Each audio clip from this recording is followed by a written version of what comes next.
نہ کرے اگر ہم آج آواز نہیں اٹھائے کل ہماری لاشیں تین دن دروازے کے باہر کھڑی رہے گی، اندر آ کے دفن کرنے کی اجازت نہیں ملے گی۔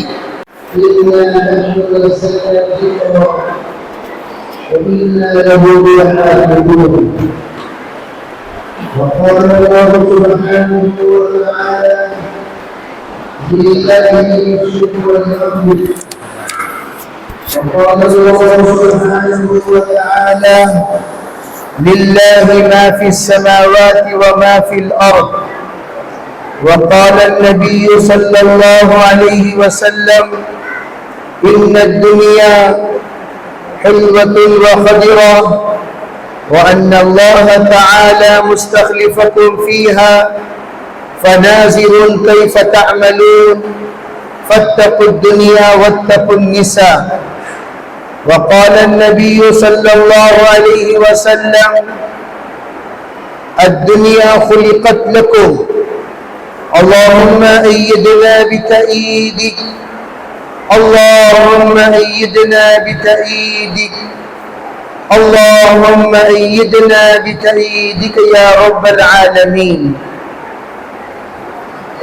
محترم معزز حضرات علماء کرام، بزرگان دین، پردہ نشین محترم خواتین، اللہ جل جلالہ امن والہ نے اس کائنات کو جب سے پیدا کیا اس وقت سے اللہ نے اپنی ملکیت کو چند عارضی طور پر چند لمحات کے لیے چند اوقات کے لیے بندوں کے حوالے کیا ہے۔ یہ بات ہم لوگ اچھی طرح جانتے ہیں، آسمان اور زمین کا مالک اللہ ہے۔ اللہ کی ملکیت پورے آسمانوں پر، پوری زمین پر اللہ جل جلالہ امن والہ عارضی طور پر کسی کو مالک بنایا۔ کوئی 20/20 کا مالک ہوا، کوئی 40/40 کا مالک ہوا، کوئی 1 ایکڑ کا مالک ہوا، کوئی 2 ایکڑ کا مالک ہوا، کوئی بندہ زندگی بھر کرائے کے مکان میں گزار کر اپنے قبر پہنچ جاتا ہے بغیر مالک بنے کے۔ اللہ جل جلالہ امن والہ قرآن میں اسی کو نقل کیا ہے۔ قل اللہم مالک الملک تؤتی الملک ممن تشاء۔ اللہ مالک ملک ہے، پورے مملکت کا مالک اللہ ہے، لیکن اللہ عارضی طور پر کسی کو مالک بناتا ہے، پھر اس کے بعد اللہ تعالیٰ اپنی ملکیت کو واپس لے لیتا ہے۔ اسی لیے قیامت کے دن اللہ کی طرف سے اعلان ہوگا لمن الملک اليوم، اے لوگوں بتاؤ آج کی ملکیت کس کی ہے؟ لوگ خاموش رہیں گے، اللہ کے طرف سے جواب آئے گا آج کوئی مالک نہیں، نہ محلات کے مالک ہے، نہ کنگڈمز کے مالک ہے، نہ بڑے بڑے پراپرٹیز کے مالک ہے۔ مالک تو صرف اللہ کی اکیلی ذات ہے جو اکیلی ملکیت رکھتی ہے۔ پھر اللہ تعالیٰ کہے گا للہ الواحد القہار، اللہ اکیلے کے لیے پوری دنیا کی ملکیت ہے۔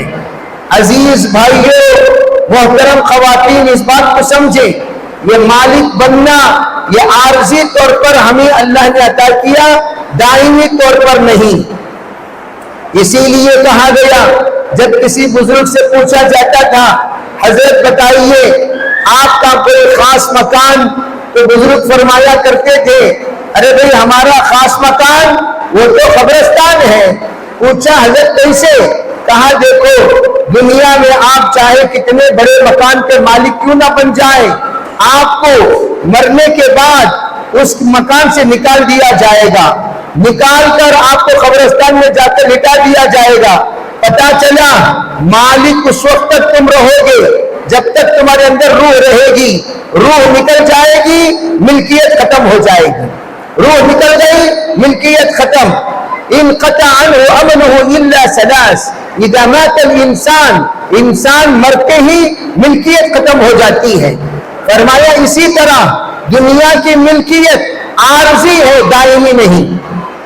اسی کو مد نظر رکھتے ہوئے ایک بات سمجھو، جب کوئی بندہ اپنی چیز کو، اپنے مال کو، اپنی جائیداد کو، اپنے گھر کو یا اپنی زمین کو اللہ کے حوالے کرتا ہے، اسے کہتے ہیں وقف۔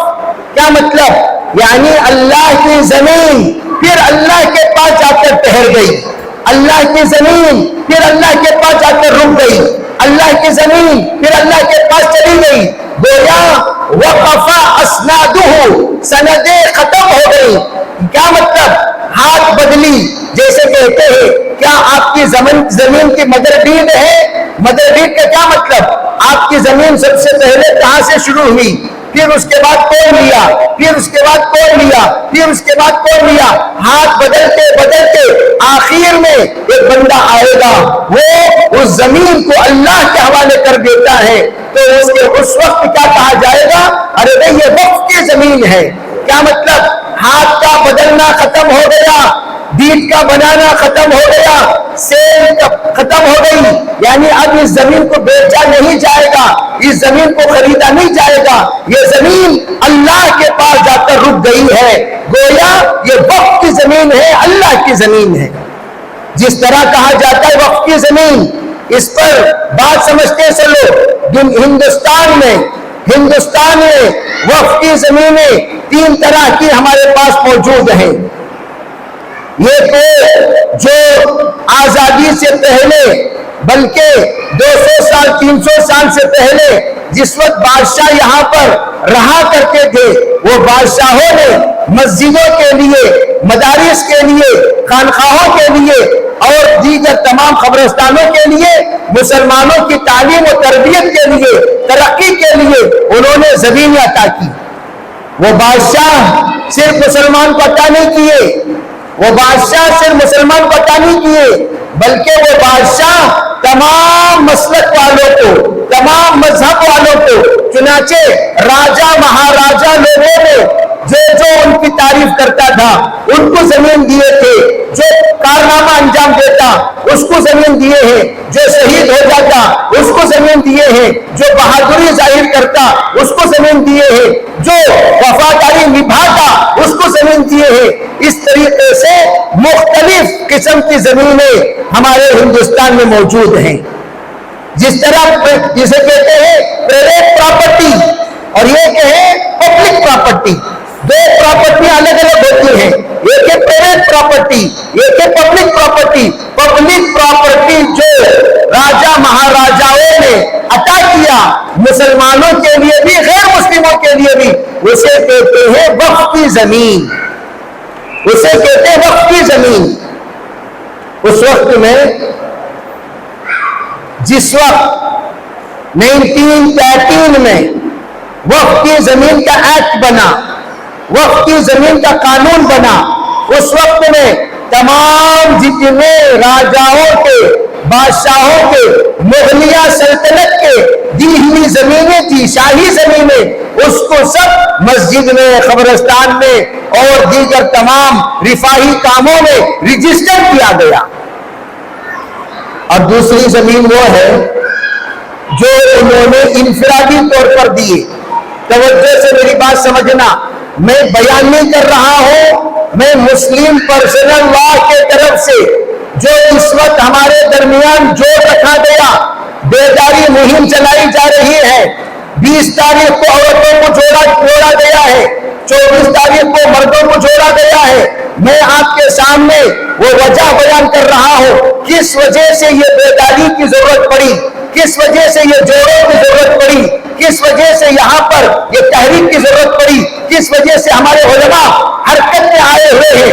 پہلے وہ سمجھو، خامخواہ چیخنا چلانا اس سے مسئلہ حل نہیں ہوتا، پہلے سمجھنا چاہیے کس بنیاد پر یہ تحریک شروع ہوئی ہے۔ اس لیے میں آپ کے سامنے وضاحت کر رہا ہوں، کیا وجہ ہے پہلے سمجھو، کیا وجہ ہے پہلے اس بات کو اگر آپ سمجھ گئے دوسروں کو سمجھانا آسان ہوگا۔ ہماری یہاں بہنیں بہت سارے ماشاءاللہ پڑھی ہوئی آئی ہوئی ہیں، اور عام طور پر مردوں سے زیادہ سمجھدار اللہ نے خواتین کو بنایا، چنانچہ ہمارے پورے ہندوستان کا جھنڈا جو لہرایا جاتا ہے وہ بھی ہمارے خاتون ہی کا بنایا ہوا ہے، سمیہ کا بنایا ہوا ہے، جس کو آج پورے ہندوستان میں سلام کیا جاتا ہے۔ تو میں یہ نہیں کہتا کہ آپ کو کوئی سمجھ نہیں ہے، کوئی فہم نہیں ہے، کوئی جانکاری نہیں ہے، ماشاءاللہ آپ کو بھی جانکاری ہے، لیکن کچھ باتیں جو اس وقت سمجھانا ضروری ہے وہ یہ ہے کہ ایک تو وقت کی وہ زمین جو بادشاہوں نے عطا کیا وہ آج بھی ہمارے پاس موجود ہے، یہ دوسری وہ زمین جس وقت ہندوستان کو آزادی ملی، آزادی کے موقع پر تمام ہندوستان کے مرد اور عورتیں یہاں چھوڑ کر پڑوس ملک چلے گئے، پاکستان چلے گئے۔ جب جا رہے تھے اس وقت بڑا ہنگامہ ہوا، بڑا شور ہوا، بہت ہی زیادہ لوگوں کو پریشانی ہوئی۔ آپ کو معلوم ہونی چاہیے جس وقت آزادی ہوئی ہے اس وقت میں باقاعدہ لاشیں بھر بھر کر ٹرینیں امرتسر سے لاہور جا کر پہنچی ہیں، لاشیں بھر بھر کر پہنچی ہیں۔ تو اس وقت ایک بڑا مجمع جب یہاں سے جا رہا تھا، تو یہ بچوں کا شور کم کرو، یہ بچوں کا شور کم کرو، کوئی خاتون ان تمام بچوں کو باہر بھیجو، سب جا کر باہر گراؤنڈ میں کھیلیں۔ ان کے ذریعے سے ہم بھی ڈسٹرب ہو رہے ہیں، آپ بھی ڈسٹرب ہو رہے ہیں۔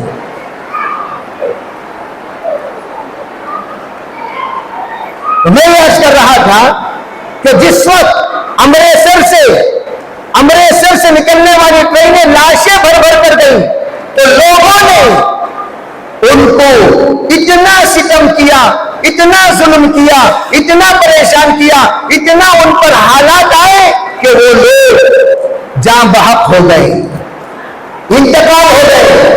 جانے والوں کو یہ کہتے بھیجا گیا، جانے والوں کو یہ کہتے مارا گیا، تم وہاں جا رہے ہو، وہاں تم صحیح سالم جا کر پہنچے گے نہیں، تمہارے ساتھ یہ معاملہ ہوگا، یہ معاملہ ہوگا، یہ معاملہ ہوگا۔ ان کے ساتھ یاد کرا کر ظلم کیا گیا، ستم کیا گیا، یہاں تک کہ وہ انتقال ہو گئے، شہید ہو گئے۔ ہمارے بڑوں کا منشا نہیں تھا وہ لوگ یہاں چھوڑ کر جائے۔ ہمارے شیخ زکریا صاحب رحمۃ اللہ علیہ، حضرت مولانا اشرف علی تھانوی رحمۃ اللہ علیہ، دیگر ہمارے تمام اکابرین روک کے باقاعدہ، ارے بھائی اللہ کے واسطے ہندوستان چھوڑ کر مت جاؤ، ہندوستان چھوڑ کر مت جاؤ۔ ہم لوگوں نے آزادی اس لیے نہیں لی کہ تم لوگ یہاں چھوڑ کر بھاگو، ہم آزادی اس لیے لیے ہیں یہاں ہم حقدار بن کر جیے، ذمہ دار بن کر جیے، اپنا وطن کو لیے ہم نے جو قربانی دی ہے وہ ہر اعتبار سے قربانی اس لیے دی ہے تاکہ ظالم یہاں سے چلا جائے، تاکہ ہمیں ہر طرح کی آزادی ملے، عبادت کی آزادی، معاشرے کی آزادی، معاملات کی آزادی، اخلاقیات کی آزادی۔ گویا ہم سچے پکے دیندار بن کر جینے کے لیے ہم لوگ پورے آزاد بن کر رہے، اس کے لیے ہمارے بزرگوں نے محنت کی۔ کوئی آواز نہ اٹھائے پردے سے متعلق، ٹوپی سے متعلق، داڑھی سے متعلق، اس لیے آزادی دلائی۔ لیکن محمد علی جناح کے تابع ہو کر ایک بڑا مجمع یہاں سے چلا گیا، یہاں سے رخصت ہو گیا، یہاں سے وہ لوگ ہجرت کر گئے، بہت سارے زندے پہنچے، بہت سارے مردے پہنچے۔ چنانچہ وہاں لاہور میں ان کی لاشوں کو اتار کر ان کے رشتہ داروں نے دفن کیا ہے۔ تو یہ زمانہ گزرا، یہ حالات گزری۔ دوسری بات میں آپ سے یہ عرض کرنا چاہتا ہوں کہ جس وقت وہ لوگ یہاں سے چلے گئے تو بہت ساری زمینیں یہاں چھوڑی، بہت سارے جائیداد یہاں چھوڑے، بہت سارے پراپرٹیاں یہاں چھوڑی، یہاں تک کہ آپ چلے جائیے، آج بھی امرتسر چلے جائیے، پنجاب چلے جائیے، مالے کوٹا چلے جائیے، آپ کہیں بھی چلے جائیے، آپ کو سب سے زیادہ مساجد آپ کو وہاں ملیں گے جو آج بھی ویران ہیں، مالے کوٹا چلے جاؤ، آج بھی ایران مساجد ملیں گے آپ کو، 300 مسجدیں ایسی ہیں جہاں پر گائے باندھی جا رہی ہے، بیل باندھے جا رہے ہیں، وہاں پر بھینس باندھے جا رہے ہیں، بکریاں باندھے جا رہی ہیں، اور وہاں لوگوں نے اڈا بنا لیا۔ یہ کیسا ہوا؟ یہ اس طور پر کہ ان تمام زمینوں کو جو ان کی زمینیں تھی وہ سب چھوڑ کر چلے گئے، اس کا نگرانی کرنے والا کوئی ذمہ دار نہیں، یہاں تک کہ مساجد کو آباد کرنے والے مسلمان بھی ختم ہو گئے۔ جتنے مسلمان ہیں وہ مسلمانوں کے لیے مسجدیں کافی ہیں، وہ مسجدیں آباد ہیں مسلمانوں سے، لیکن جہاں پر مسلمانوں کی آبادی نہیں ہے وہاں مسجدیں ویران ہیں۔ تو میں یہ عرض کر رہا ہوں وہ پراپرٹیاں جو چھوڑ کر گئے اس وقت میں 1955 میں ایک ایکٹ بنا ان پراپرٹیوں کو بھی جو لاوارث پراپرٹیاں ہیں، جن کے وارث نہیں ہیں، جن کے ذمہ دار نہیں ہیں، جن کے اونر نہیں ہیں، ان سب کو وقت میں شامل کر دیا جائے۔ یہ دوسرے پراپرٹیاں جمع ہوئی، پہلے راجاؤں کو دی ہوئی، یہ دوسرے مہاجرین کی چھوڑی ہوئی۔ تو آزادی سے پہلے دو مرتبہ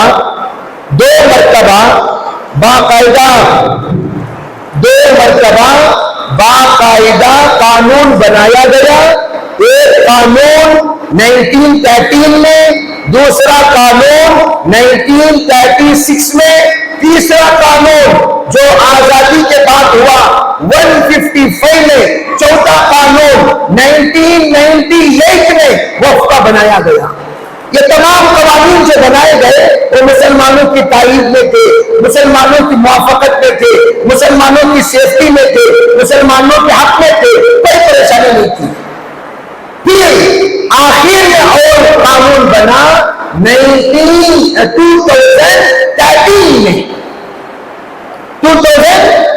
میں، یہ 2013 میں جو قانون بنا اس میں بھی کوئی پریشانی نہیں تھی۔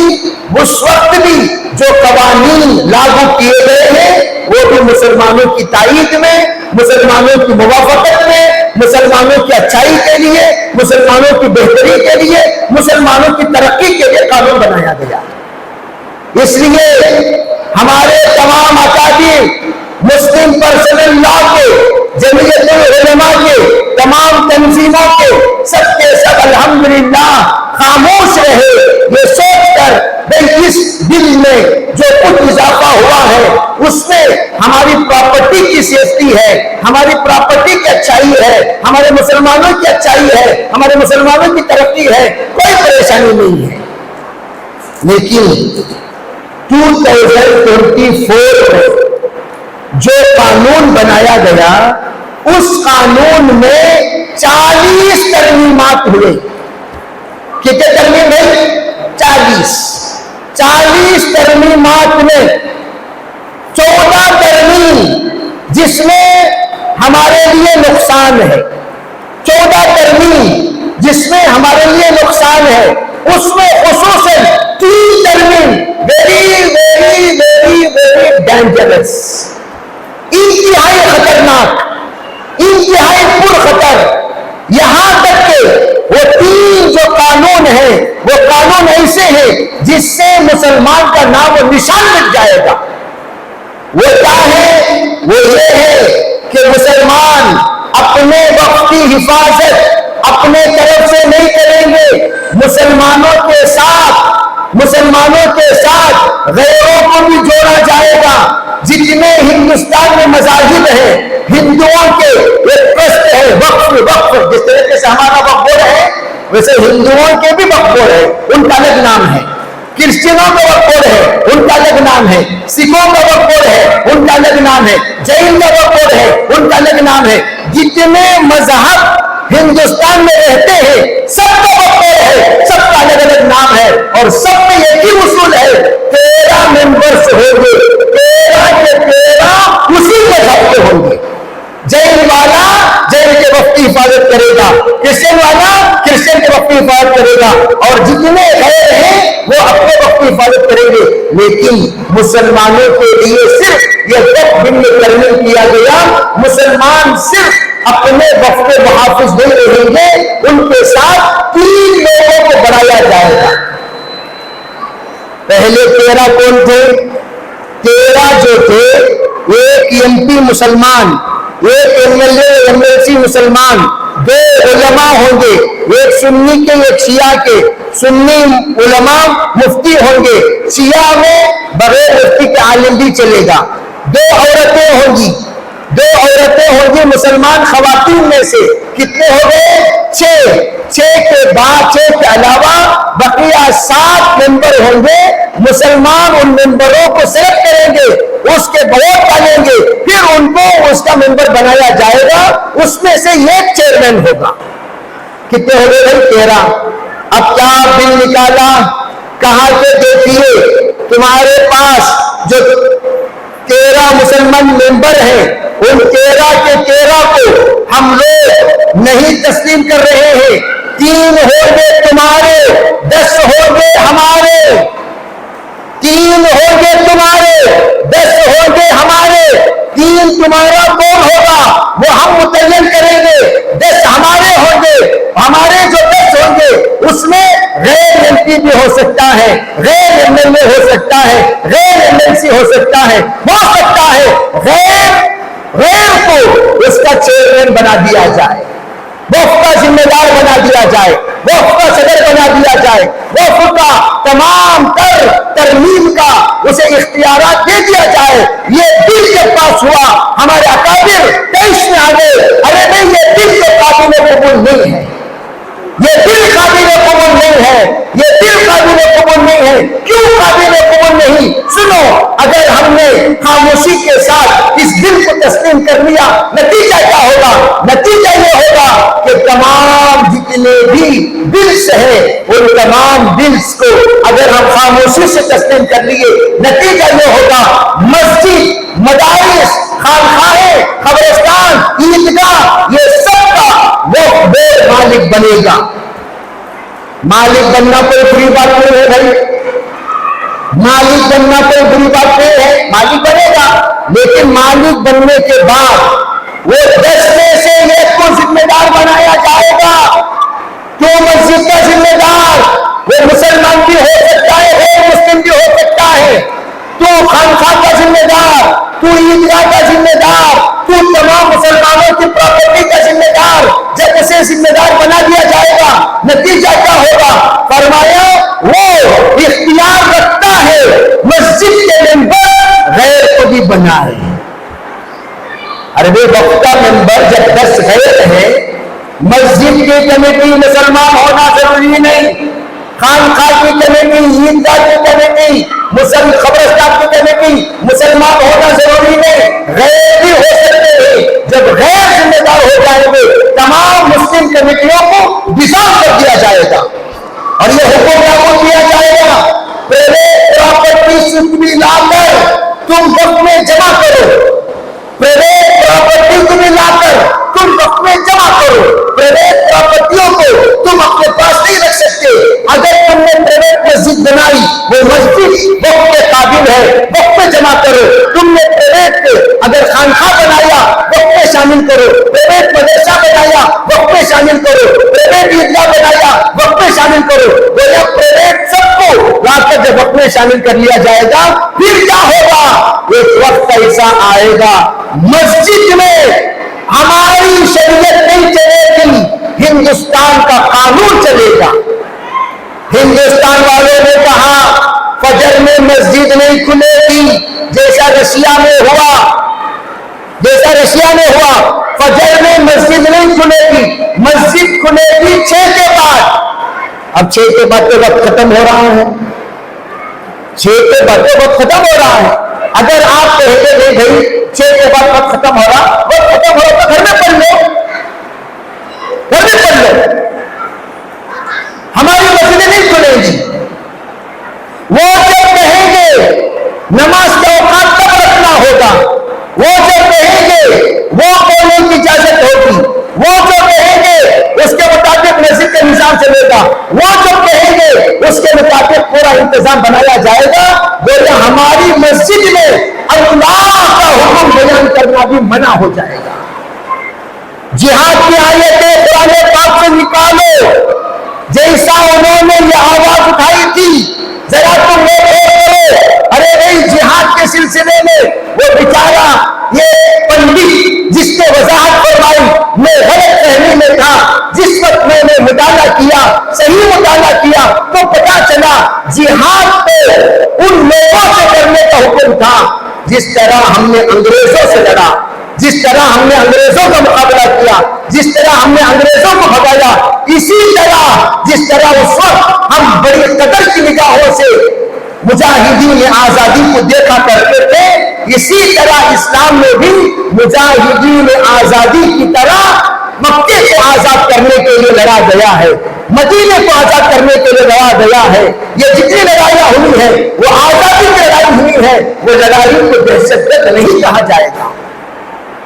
لیکن یہ لوگ کیا کہتے لگے، جس طرح جہاد کی آیتیں نکالو کہا جا رہا ہے، کل کا دن یاد کرو، مکہ اور مدینے کے ان خطبوں کو، حذیفی کو صرف اس لیے امامت سے ہٹایا گیا، محترم خواتین سنو اس بات کو، اس لیے ہٹایا گیا محض حذیفی نے یہودیوں پر لعنت والی آیت کی تلاوت فرمائی، یہودیوں پر لعنت والی آیتوں کی تلاوت فرمائی، وہ بھی آیتوں کی تلاوت خطبے میں فرمائی۔ انہوں نے کہا تمہیں کیا حق بنتا ہے لعنتوں کی آیتوں کی تلاوت کرنا؟ کیوں؟ ان کا سرپرست وہی ہے جو اس وقت کی حکومت کا سرپرست ہے، وہی سرپرست اس وقت سعودی حکومت کا تھا، ابھی بھی ہے۔ چنانچہ اس نے کہا تھا کہ تم نے وہ آیتوں کی تلاوت کی ہے، اس لیے تم امامت سے ہٹائے جا رہے ہو۔ یاد کرو بیچارے وہ امام حرمین طیب کو، اس بیچارے کو کیوں ہٹایا گیا؟ پردے کی آیتوں کی تلاوت فرمائی، پردے کی آیتیں، پردے کی حدیثیں، اس بنیاد پر ہٹا دیا گیا۔ کیوں؟ تم نے ہماری چھاپی ہوئے خطبے سے بڑھ کر چند حدیثیں تم نے پڑھی، چند آیتیں تم نے پڑھی، اس کی بنیاد پر تم جیل میں آج بھی 14 سال سے سڑ رہے ہیں۔ کیا جرم تھا ان کا؟ کیا جرم تھا؟ اسی طرح یہ لوگ مسجد کے خطبوں پر پابندی، علماء کی قرات پر پابندی، علماء کے بیان پر پابندی، قبرستان میں تدفین کرنے کے لیے ہم جنازہ اٹھا کر لے جائیں گے، روک دیا جائے گا، رکو، سرٹیفکیٹ کہاں ہے؟ کون سی سرٹیفکیٹ؟ ڈیتھ سرٹیفکیٹ، وہاں سے شروع، کیسا مری ایسا مری، کون ہے؟ تمہاری بیوی، تمہاری بیوی کی سرٹیفکیٹ ہے کہاں ہے کہ تم اس کے شوہر ہو، یہ تمہاری بیوی ہے، پھر اس کے بعد کاغذ لا کر مسجد کی دکھاؤ گے۔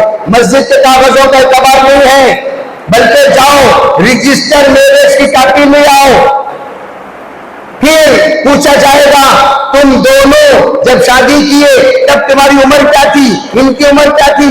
لاش کو کھڑا کر کے اتنے پریشان کیا جائے گا، اللہ نہ کرے، اللہ نہ کرے اگر ہم آج آواز نہیں اٹھائے، کل ہماری لاشیں تین دن دروازے کے باہر کھڑی رہے گی، اندر آ کے دفن کرنے کی اجازت نہیں ملے گی۔ ہم اس کو معمول سمجھ گئے، اور ابھی عام طور پر جیسے بیانات ہوتے ہیں اصلاح معاشرے کا، استقبال رمضان کا، دعوت و تبلیغ کا، فضائل اعمال کا، دیگر تمام ترغیبی بات ہوتے ہیں، اس طرح کا بیان آج کا بیان نہیں ہے۔ اب سوال پیدا ہوا مولانا ہم کیسے مٹیں گے ذرا بتاؤ۔ میں یہ کہنا چاہوں گا جب کسی قوم کو مٹانا چاہتے ہیں تو 3 اصول ہیں۔ پہلے اس کی زبان کو مٹاؤ، چنانچہ ہماری زبان کیا ہے بھائی؟ اردو۔ ارے بھائی ہماری جو زبان ہے ہندوستان میں اسلامی زبان وہ اردو ہے، چنانچہ پورے ہندوستان سے اردو کا خاتمہ غیر محسوس طور پر کرتے کرتے کرتے کرتے آج کرناٹک میں جا کر دیکھو 2000 سے زائد 2500 سے زائد اردو اسکولیں تھی، آج 50 اسکول بھی نہیں ہے، 50 اسکول بھی